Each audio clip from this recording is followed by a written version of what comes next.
রুটি এই তো ফোল্ড করে রাখার জন্য আমি এখানে অনেকগুলো রুটি বানাইছি। এইভাবে একটু উল্টে নিলেই রুটিটা হয়ে গেছে। প্রতিদিন রুটি বানাতে আমাদের অলসতা থাকে, তাই একেবারে রুটিগুলো যদি 3-4 দিনের একসাথে বানানো যায়, বানায় রাখলে এগুলা শুধু ভাজলেই হয়ে যায়। খেতেও কিন্তু খুব ভালো লাগে। আর রুটিগুলো কিন্তু অনেক ভালো থাকে, 3-4 দিন কি 1 সপ্তাহ পর্যন্ত ভালো থাকে। তো আমি 4 দিনের জন্য বানাইছি। এই তো রুটিগুলো এভাবে একটু উল্টে দিই, হয়ে গেল, শেষ।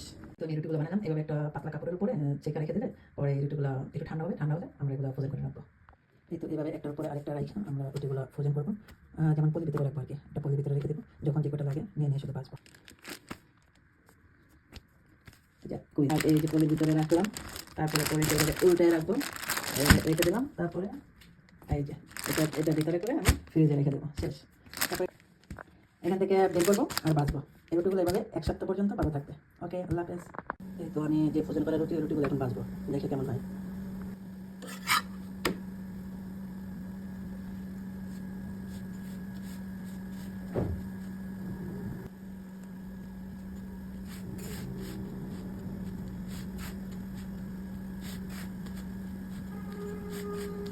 এই তো ফ্রোজেন রুটি বাজলাম। রুটিগুলো খাইতে কিন্তু ভালো লাগে।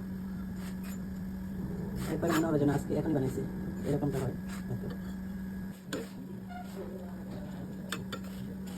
সুন্দর করে রুটিটা ফুলছে, দেখছেন? মানে ফ্রোজেন রুটিও কিন্তু অনেক সুন্দর করে ফুলে। এই তো রুটিটা পুরো ফুলছে।